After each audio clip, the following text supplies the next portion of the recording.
Caros amigos, boa tarde para todos. Eu me sinto muito feliz de poder fazer parte do aniversário da Federação Espírita do Rio Grande do Sul. Por várias razões, dentre elas, a seriedade dessa federativa, o alinhamento dela com as propostas da espiritualidade superior e a forma altiva, corajosa, com que ela se mantém fiel aos princípios da codificação e do Evangelho de Jesus. Eu quero agradecer a todos da federação, na pessoa da Beth, sua presidente, mas também estender o meu agradecimento pessoal a todos os trabalhadores anônimos que tornam possível o dia a dia e os gigantescos trabalhos dessa federação. Quero aproveitar também para agradecer o meu amigo Sérgio Lopes, que generosamente me permite fazer parte, né, desse momento com ele, que para mim, honestamente, é um momento de muita alegria, porque é alguém com quem eu posso compartilhar e trocar impressões e aprender muito com a palestra de hoje. Quero fazer também um agradecimento especial ao Francisco Ferraz. Eu vou dizer por quê. Meu primeiro livro, Parábolas de Jesus, Texto e Contexto, foi inspiração do Francisco. E foi ele que corajosamente, não só prefaciou o livro, como bancou, né? Moralmente o livro, divulgou, me incentivou, cobrou. E tem uma história assim muito engraçada desse livro, né? Porque um dia ele me liga e fala assim: Haroldo, você tem que escrever o livro, porque já vendeu 8.000 exemplares. É uma brincadeira, porque eu estava assim um pouco atrasado com a escrita e a federação já tinha se empenhado, e eu me lembro assim com muita saudade, né, Francisco, desses momentos que ficam guardados nos nossos corações. Jesus ampare seu coração, toda a sua família. Muito obrigado, viu, por tudo. Nós, quando abordamos o tema tentação, eu acho que o Sérgio optou por um caminho de muito esclarecimento para todos nós. Nós sempre imaginamos aquelas ideias atávicas de um pequeno demôniozinho do lado esquerdo e um anjinho do lado direito, cada qual fazendo as suas sugestões. E essa imagem, essa pintura, não sai da mente das pessoas. De modo que a palavra tentação é sempre associada a um ambiente religioso e a ideias religiosas que já ficaram no passado. Né? Quem dera se a tentação fosse assim algo tão simples. Se ela se resumisse a duas personalidades, uma totalmente voltada para o bem e outra totalmente voltada para o mal, que estivessem a nos influenciar como se fosse uma campanha política, tentando obter o nosso voto e a nossa adesão. Não é tão simples assim. Eu gosto da maneira muito carinhosa e divertida com que Chico Xavier se refere à tentação. Ele diz que a tentação é você estar correndo de um cachorro muito grande, com uma vontade imensa de ser alcançado.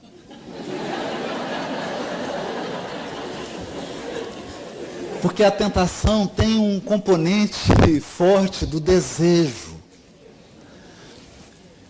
A tentação significa que há uma divisão.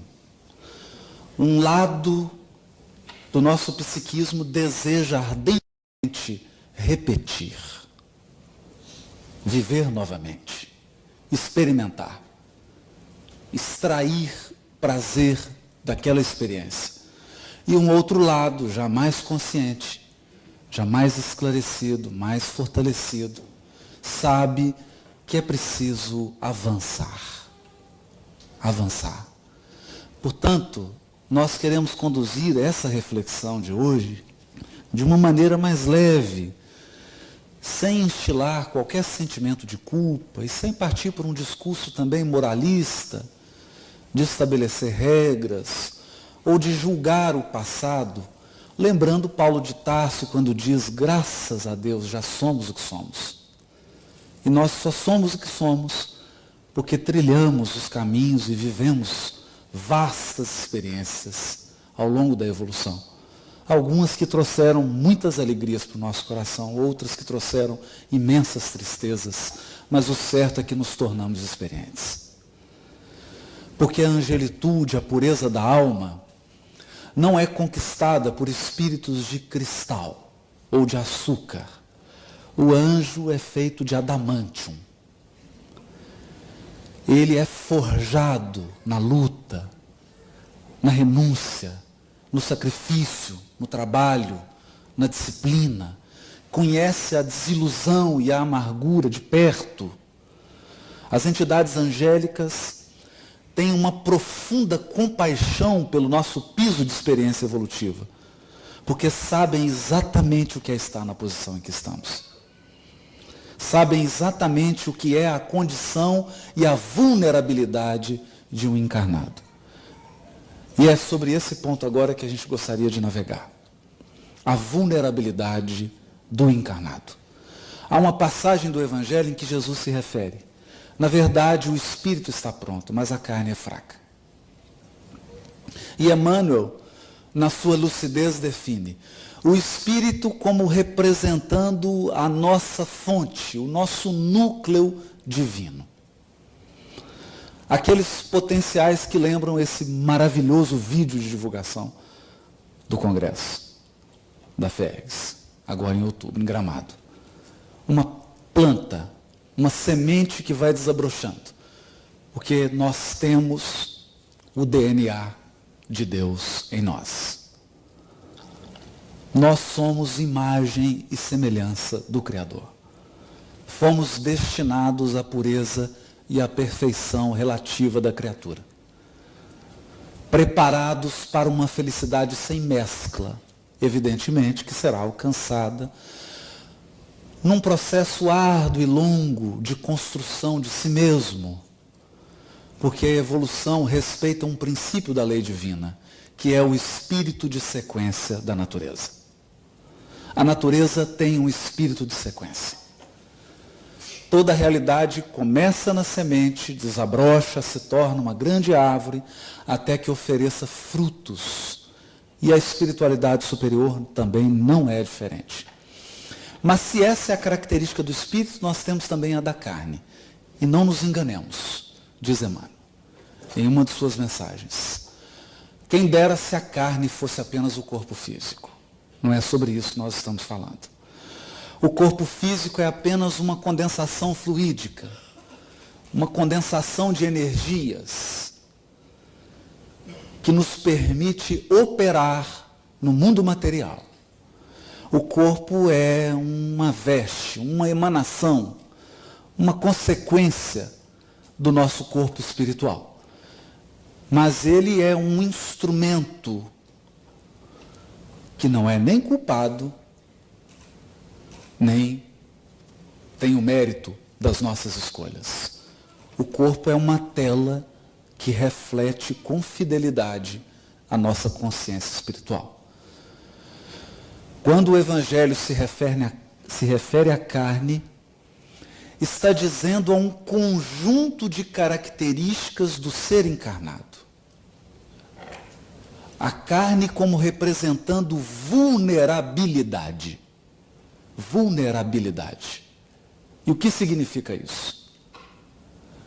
Estar encarnado é, por exemplo, independente de ter algum débito, tropeçar nessa escada e quebrar uma perna. Estar encarnado pode representar viver de uma maneira mais drástica o processo de envelhecimento. A impermanência. Saber que do berço ao túmulo nós somos peregrinos e experimentamos esse estado de impermanência. Eu não sei quanto tempo permanecerei encarnado. Não sei quanto tempo os meus vínculos estarão ao meu lado. Pessoas que nos sustentam, que nos nutrem magneticamente, espiritualmente, podem ser convidadas essa noite a regressarem ao mundo espiritual. Mas há outros elementos que devem ser considerados. Ao estarmos encarnados, não estamos de posse de toda a nossa memória. Isso faz muita diferença. No sentido positivo e no sentido negativo. No sentido negativo, porque se pudéssemos lembrar de todos os nossos vínculos de sofrimento e de todas as nossas ações inconsequentes, talvez nós não tivéssemos um sorriso tão espontâneo. E como o Criador preza a espontaneidade, como o Criador vela pelo nosso sorriso, pela nossa alegria, Ele nos permite a bênção do esquecimento. Poder olhar para alguém sem recordar-se dos equívocos já cometidos na relação. Poder recomeçar, de novo, reconstruir, refazer, reconstituir, recompor o destino, sem julgamentos, sem condenações, sob as bênçãos do esquecimento. Mas há outro lado também. Não lembramos com nitidez das nossas potencialidades. Elas fluem para o nosso consciente como intuições, aptidões. O que a mentalidade vulgar chama de talentos, mas que na verdade são aquisições. Se nós pudéssemos lembrar com nitidez de todos os idiomas que nós já falamos, o que seriam das escolas de idiomas? Imagine. Então estamos como que num processo de memória reduzida. Apagados. Outra questão muito importante. Ao encarnarmos, não temos uma sustentação magnética mais direta daqueles espíritos do nosso círculo familiar que já se encontram em estágios mais avançados. Isso nos conduz a duas situações. Primeiro, uma situação de saudade, de vontade de ser nutrido novamente, de poder estar ao lado desses corações que nos amam profundamente, mas que avançaram ao passo que nós preferimos estacionar. Eles nos nutrem, nos amparam, mas como estamos na carne, a nossa percepção, a nossa capacidade de usufruir em toda a sua pujança dessa nutrição magnética é menor. E é por isso que a entidade angélica responsável pela encarnação de Alcione, quando ela se propunha a encarnar para resgatar uma alma muito querida do seu ciclo de relações, ele diz para ela: partes numa missão arriscada. Você tem consciência de que na carne, embora a sua condição espiritual, vai experimentar carência, solidão, necessidade de aprovação, necessidade de acolhimento, necessidade de envolvimento. Você partilhará de todas as necessidades da condição humana. E não se engane, entre elas, deixa subentendido, nas entrelinhas, o próprio desejo de ser mãe. Cruzará com seres com os quais possui vínculos afetivos muito fortes. E não se esqueça, Alcione, vários partem desta esfera em missões arriscadas como as tuas e não conseguem regressar de pronto.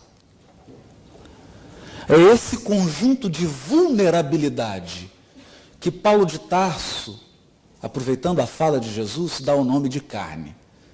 Não tem muito a ver com o corpo físico, mas tem muito a ver com aquele primeiro andar que o Sérgio nos disse.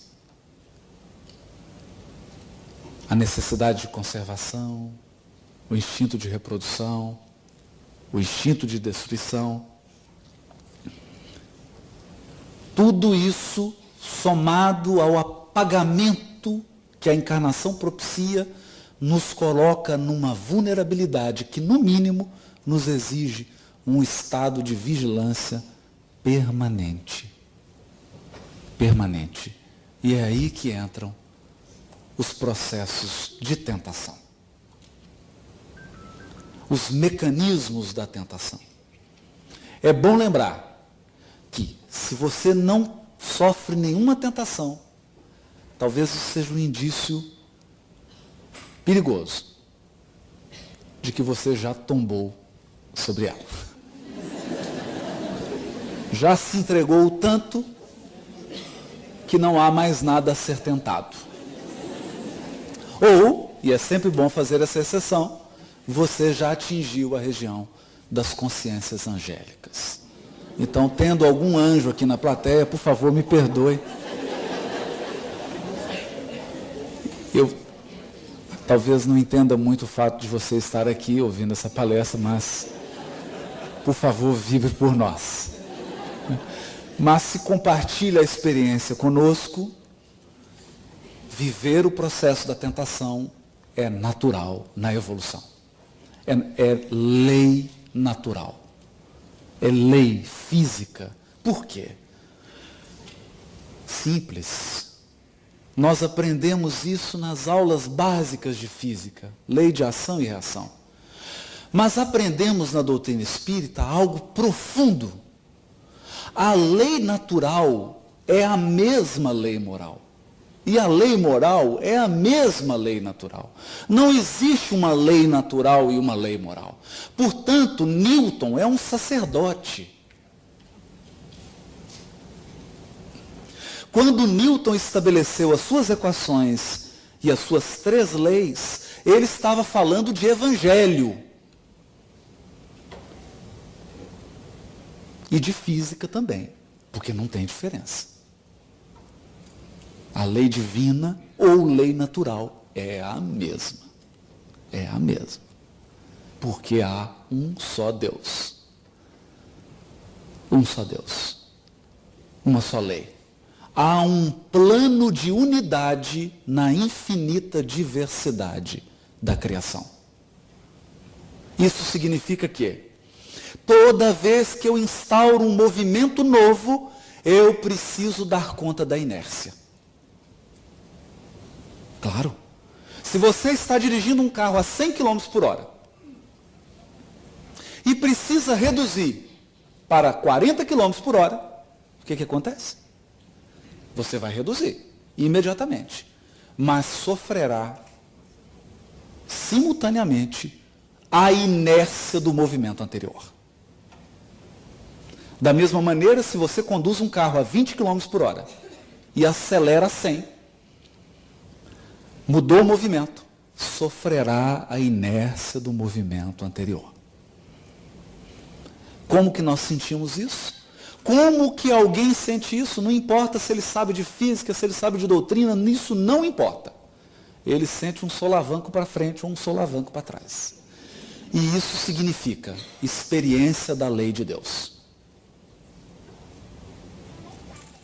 Portanto, toda vez que eu saio de um processo psíquico que pode ter durado 5 existências e ingresso num novo movimento psíquico, há uma inércia do movimento anterior. Essa inércia do movimento anterior é vivida como um processo de tentação. Dá vontade de voltar. É natural. E às vezes a gente volta. Às vezes volta várias vezes, até ter força moral suficiente para sustentar o movimento novo. É assim que a criatura que teve 5, 10 existências, envolvidas em situações de poder, ao voltar nessa existência, e ao se propor uma nova experiência, agora não mais centrada no desejo de poder, mas em outra proposta acolhida por ela, ela vai experimentar a inércia. E quando se percebe, enxerga-se repetindo velhos padrões de conduta, velhos padrões de crença, comportamentos inconscientes. Essa é a tentação. É natural. Não imaginemos que há um Criador julgando, que há um Criador recriminando, porque nós somos integralmente amados e respeitados por Deus. Integralmente amados e respeitados. Quer você avance, quer você regresse. Quer você avance, quer você estacione. O amor de Deus permanece inalterável. Porque isso integra a nossa experiência individual. E a experiência evolutiva, ela é pessoal, individual e intransferível. Não há empréstimo de aquisições espirituais. Há intercessões. Intercessões. Mas as intercessões integram o regime do amor de Deus, que sempre nos socorre, sempre nos reergue. Quem se propõe a uma evolução consciente está sempre em tentação. Está sempre lidando com comportamentos, com hábitos, cujas raízes se estendem ao profundo do nosso psiquismo, cujas raízes têm origem em experiências remotas do nosso espírito. É a nossa história, é a nossa genealogia. Assim, quando o Evangelho fala das multidões que seguiam Jesus, nós podemos imaginar, num plano social, várias criaturas seguindo Jesus. Mas se transferirmos essa observação para o plano interno, veremos em nós uma multidão. Porque o Haroldo de hoje é filho de alguém na encarnação passada. Mas esse alguém é filho de alguém da anterior. E assim eu vou numa cadeia regressiva e nós podemos voltar 20, 30, 40 reencarnações para trás. E eu perceberei, e o Sérgio está aqui, a gente vai conversar sobre isso e vai ajudar mais, porque não é a minha área, aqui está um juiz metido à besta querendo falar de psique. Não é? Mas nós estamos só dando um enfoque do Evangelho aqui, baseado nos textos, né, e tremendo as pernas. Se estiver falando algum conceito impróprio, Sérgio, você levanta a mão, pelo amor de Deus. Não é?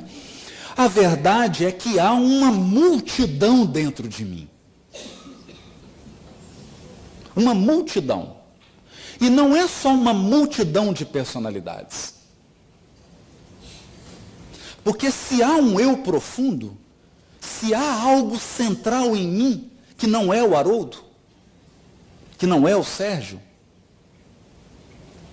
é uma consciência que observa, porque o Sérgio ele consegue se observar. Eu consigo, você consegue se observar. O que você pensa, o que você sente, como você se comporta, quais são os seus hábitos. Se você dá conta de observar, é porque você não é aquilo que está observando. Você não é os seus sentimentos. Não é os seus pensamentos. Há algo profundo e anterior. Há um ser divino, que é a sua essência. Ou um núcleo divino, desabrochando, acordando. E quando esse núcleo olha para a personalidade Haroldo, o que ele vê? Ele vê alguém com 1 e tanto, de cor tal, de cabelo tal, brasileiro, nasceu em Minas Gerais, exerce a profissão tal. Mas se esse eu profundo olha para a encarnação anterior, o que ele vai ver? Uma outra pessoa. Então, se nós colocarmos em fileira aqui 20 encarnações suas, você ficará surpreso em saber Quantas coisas você já foi? Quantas posições você já ocupou? E nós vamos tornar isso ainda mais complexo. Em cada personalidade que você animou, você tinha um círculo de relações. Você estava num contexto social. Você estava em um contexto cultural. Você agia segundo padrões do grupo onde você estava. E, principalmente, você atuava segundo o horizonte de evolução da humanidade naquele período. Porque não imagine que numa encarnação sua na Idade Média, você tivesse a percepção e a compreensão que você tem hoje em Porto Alegre. Não é assim. O certo é que quando soma isso tudo, mistura, é um desafio. É um desafio. É um desafio por quê? No livro Caminho, Verdade e Vida, capítulo 129, Emmanuel encerra uma mensagem, Origem das Tentações, dizendo assim, sutil, recorda-te de que cada dia tem situações magnéticas específicas. Hã? Como assim? Cada dia tem situações magnéticas específicas? Considera a essência de tudo o que te atraiu no curso das horas. Tudo o que te atraiu no curso das horas. E eliminarás os males próprios, atendendo ao bem que Jesus deseja. Como assim? Todo dia vivemos circunstâncias que funcionam como ímãs, possuem uma força atrativa. Mas adivinhe, coloque uma cesta de diamante na frente de um cavalo. Experimenta tentar o cavalo com isso. Não vai conseguir. Porque uma cesta de diamante não é uma situação magnética que atrai o cavalo. Não é? Chega em Brasília com uma cestinha de diamante. Você vai. Não é? Bom, vamos mudar de assunto. Agora enche essa cesta de milho e coloca na frente do cavalo. Então isso significa que há um processo que é vibratório. Vibratório. E é aí que Emmanuel diz assim, comentando a carta de Tiago, capítulo 1, versículo 14, onde Tiago diz, o apóstolo, antes, cada qual é provado ou tentado pela própria concupiscência, que o arrasta e seduz. O Emmanuel diz assim, examinemos particularmente ambos os substantivos, tentação e concupiscência. Tentação e concupiscência. O primeiro exterioriza o segundo. Algo aconteceu dentro de mim. É a concupiscência. E depois aconteceu fora. Porque nós ocidentais vivemos uma ilusão. De que o mundo exterior determina o mundo íntimo. Mas não é assim. É o mundo íntimo que determina o mundo exterior. Não é vida e pensamento. É pensamento e vida. Tal qual sentimos, tal qual pensamos, essa será nossa vida. Então, a tentação é a exteriorização da concupiscência.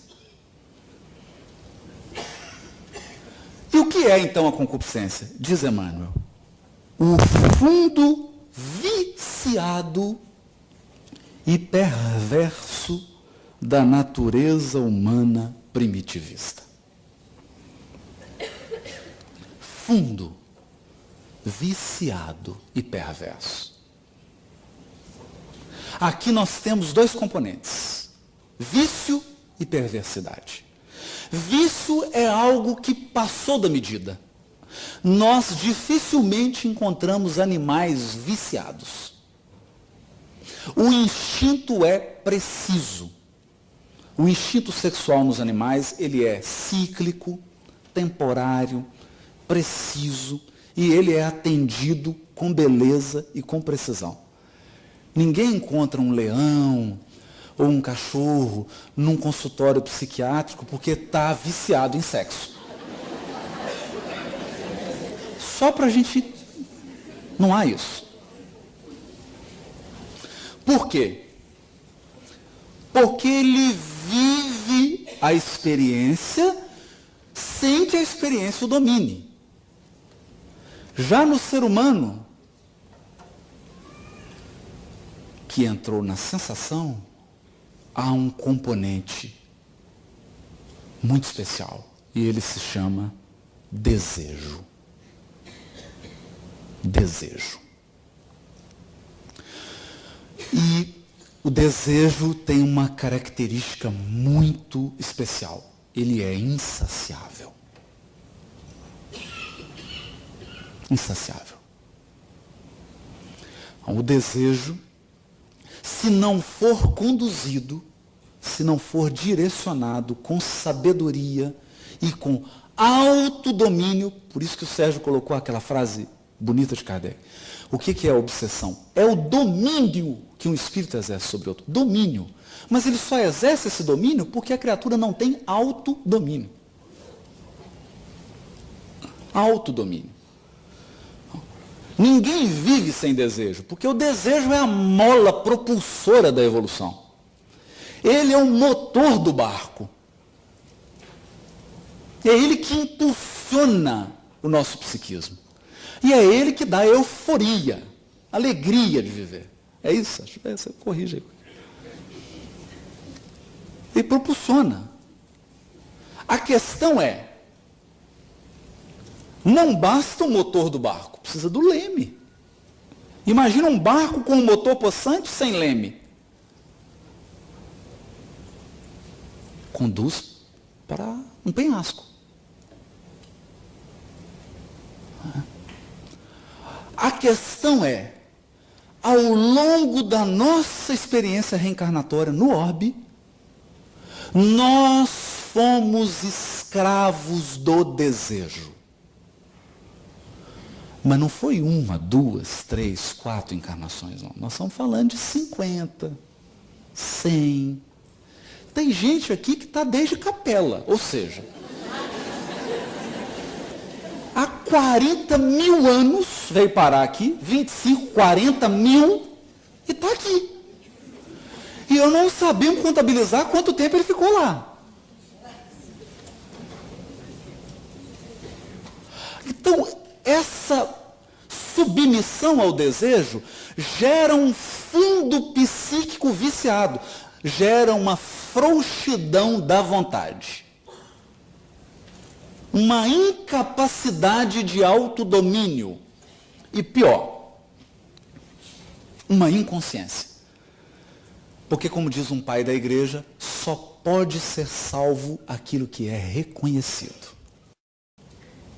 Se eu não reconheço a sombra, se eu não reconheço a minha fragilidade, não posso regenerar. Porque ninguém regenera o que não reconhece.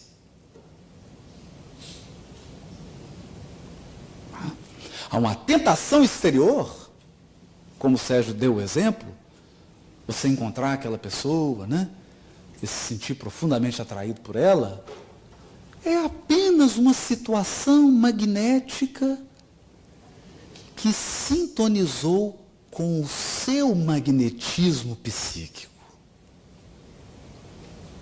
o seu desejo sexual, que não está reconhecido e que não está trabalhado, atraiu essa circunstância. E vai atrair várias outras. É natural isso.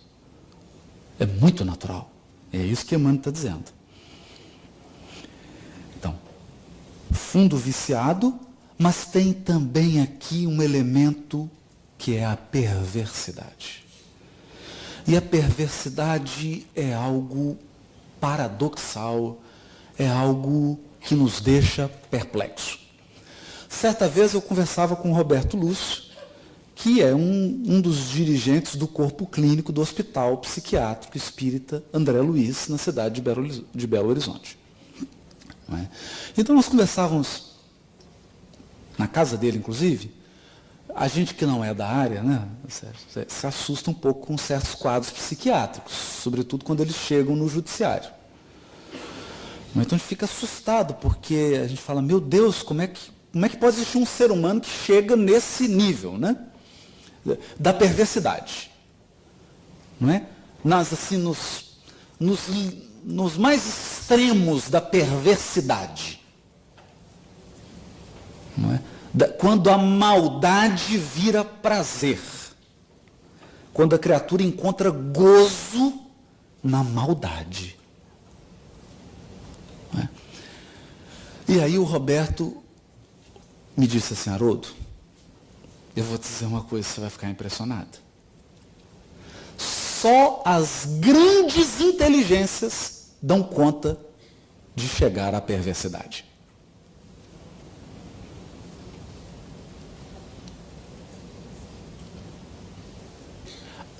Uma criatura simples, que está no estágio mais mediano da evolução, que não tem um desenvolvimento da inteligência tão profundo, não chega a esses patamares de perversidade, não dá conta.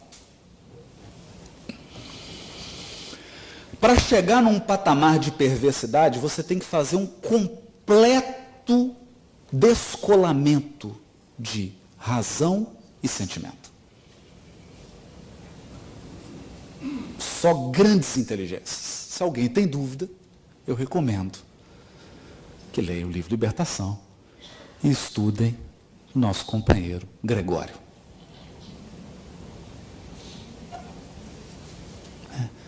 Por isso, achei muito interessante o que o Sérgio disse quanto ao perigo da intelectualidade distorcida, da inteligência sem compromisso com o bem comum, com a inteligência descompromissada com o amor. Porque você não se torna feliz pelo que você sabe. Você se torna feliz ao amar e ser amado. Nós só nos tornamos felizes quando reconhecemos o amor de Deus. Quando reconhecemos que somos infinitamente e integralmente amados por Deus. E quando, em retribuição, em dádiva a esse abundante e infinito amor, eu amo. Porque a gente precisa aprender a nutrir-se do amor que dá. Que é a experiência dos altiplanos do sentimento, como colocado por Lázaro. No ápice do sentimento está o amor. Porque é quando você se nutre do que você dá, não mais do que você recebe.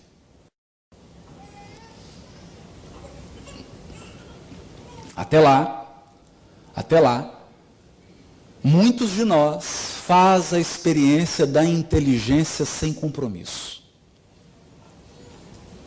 Da inteligência que raciocina, cria sistemas, cria teorias, discute, estabelece hipóteses e teorias, mas está minimamente preocupado com o bem comum. Está minimamente preocupado com a paz, com a harmonia.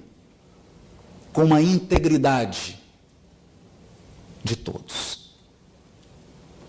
Então aqui há um outro componente que é esse da perversidade. Fundo viciado e perversidade são forças magnéticas ou fulcros, são brasas dentro de nós que irradiam um poder atrativo gigantesco que atrai pessoas, circunstâncias, acontecimentos, situações. E talvez alguém vá pensar, mas por que Deus permite isso? Porque nós estamos tão desconectados da experiência interior que para enxergar dentro a gente tem que ver fora antes.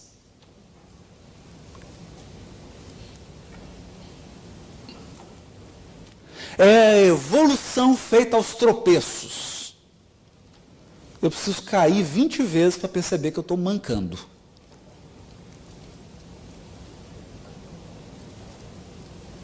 Depois de tanto cair, você fala, oh, meu Deus, eu estou caindo. Aí olha, nossa,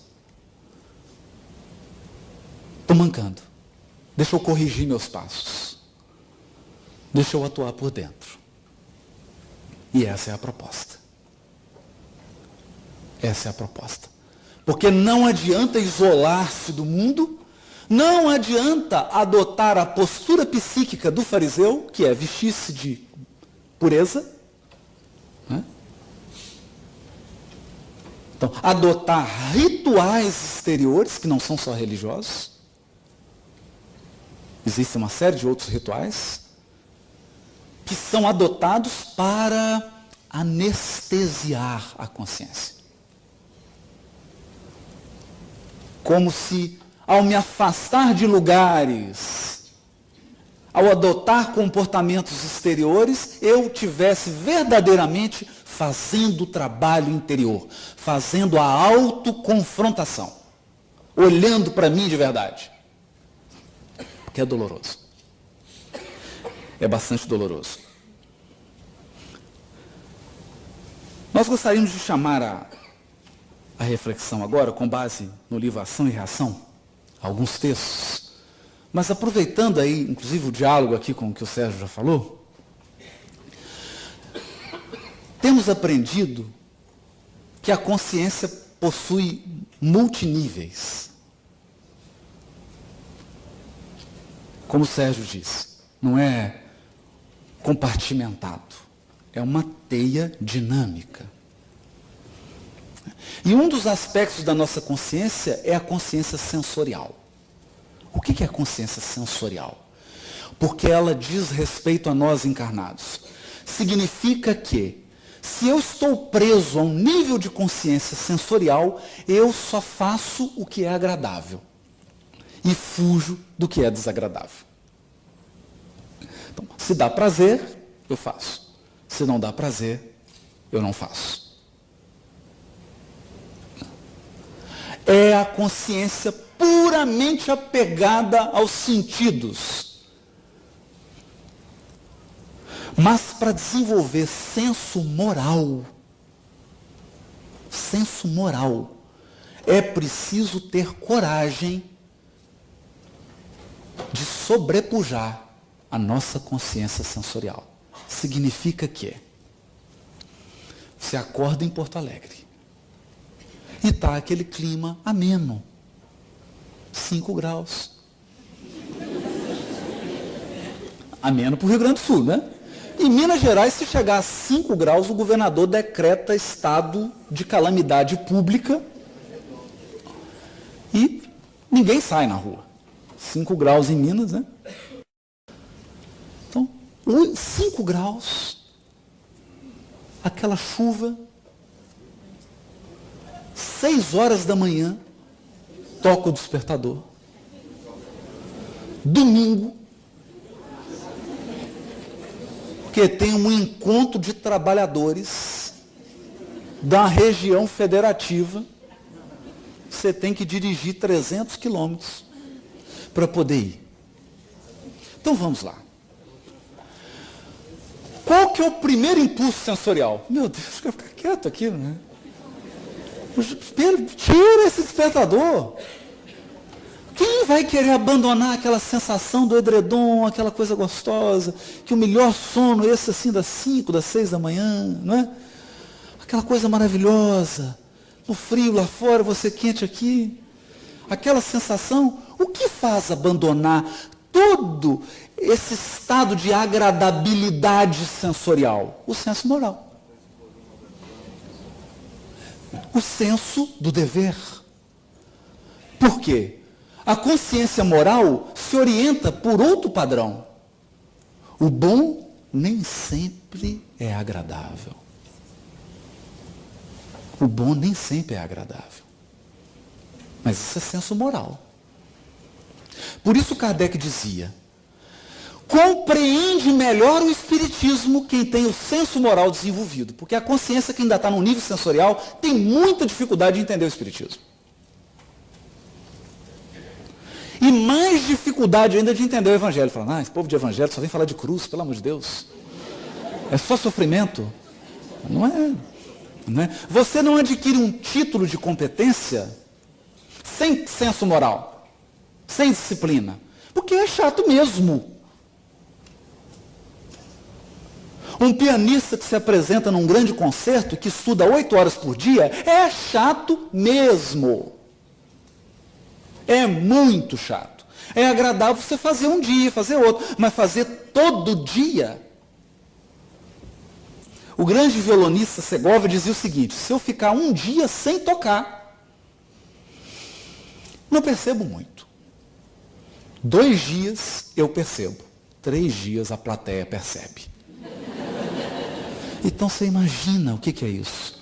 6 dias por semana a criatura estudar 6, 7, 8 horas para ter um desempenho de 1h30. Passa 1 ano, passa 2, passa 3. Ele teve uma carreira de 70 anos. Desencarnou com quase 90 fazendo concertos. Isso não pode ser agradável. Porque não é para ser agradável, é para ser bom. E o bom nem sempre é agradável. Então, quando nós dizemos de superar uma tentação, ele não é agradável. Não é. Agradável é cair na tentação. Por isso que o Chico dizia, tentação é ser perseguido por um cachorrão, com a vontade de ser alcançado. Você está assim, vem, eu vou correr devagar, me pega, né? Que é agradável. O agradável é cair na tentação. É deixá-la te dominar. O desagradável é vencer-se, é superar-se. E para isso, qual a força? Qual a força que polariza o nosso esforço de renovação íntima? Qual é a força que nos torna capaz de superar hábitos milenares? O benfeitor Druso, no capítulo 2 do livro Ação e Reação, diz o seguinte, é que o propósito da vida trabalha em nós, e conosco, através de todos os meios, para guiar-nos à perfeição. Cerceando-lhe os impulsos, agimos em sentido contrário à lei, criando aflição e sofrimento em nós mesmos. Então, assim como a semente anseia ser árvore frutífera, ela anseia tanto que basta você colocá-la na terra. E acontece aquilo que o vídeo mostrou. O milagre da vida.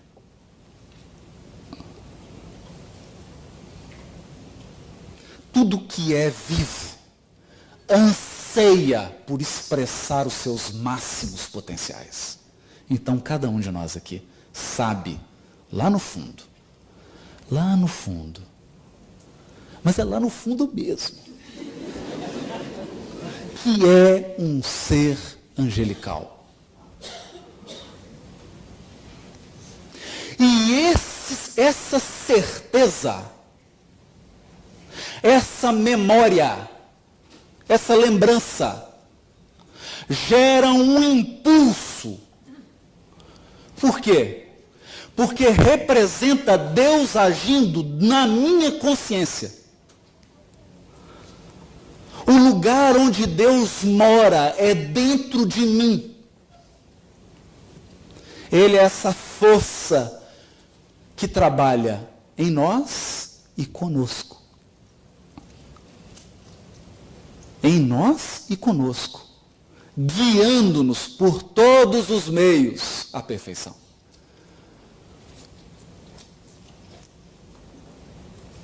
Todas as plantas da terra crescem buscando a luz.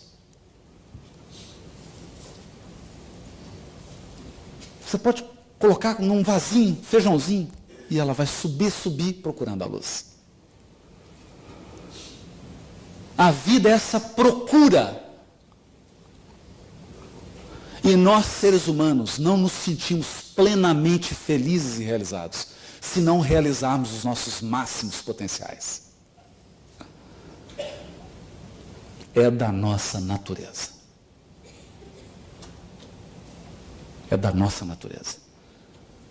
Dentre esses potenciais divinos estão o potencial de amar, o potencial de renunciar, o potencial de aprender, o potencial de cooperar com Deus. Porque nós somos filhos dele. E o filho anseia comungar com o pai. Há uma fome de amor em todos nós, que é insaciável e insubstituível por qualquer criatura. Você pode estar com a sua alma gêmea e sentir um vazio interior, um vazio interior. Porque esse vazio só pode ser preenchido por Deus. É a nossa sede de comunhão com o Pai. É um propósito que nós podemos cercear esse impulso? Podemos. Podemos tamponá-lo? Podemos. E isso faz o quê? Isso gera aflição e sofrimento em nós mesmos. Porque não é questão de cumprir uma pauta moralista de conduta. Não é questão de atender padrões e requisitos. É uma questão de ser você. É impossível ser feliz sem realizar os máximos potenciais que estão dentro de nós. Não tem jeito. Nós ansiamos por expressar essas potências divinas. E é por isso que Kardec, na questão 621, pergunta assim: onde está escrita a lei de Deus? Na consciência. Ele fala, se está escrito na consciência, por que Deus permite que ela seja escrita? Os homens se esqueceram e a menosprezaram. Quis Deus que eles se lembrassem. Então, voltar para esses impulsos interiores é lembrar da lei.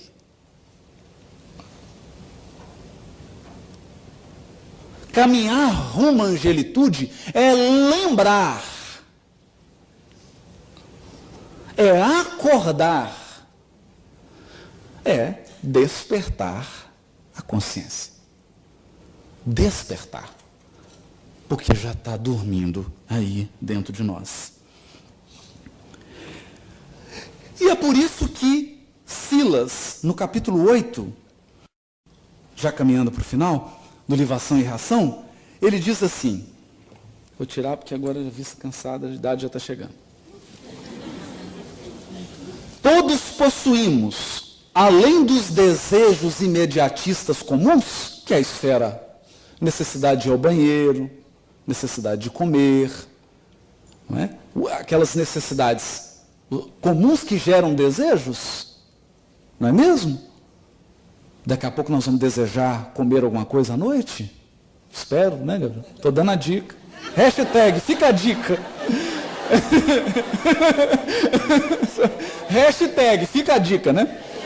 Então, além desses desejos imediatistas comuns, em qualquer fase da vida, todos nós possuímos um desejo central, ou tema básico dos interesses mais íntimos.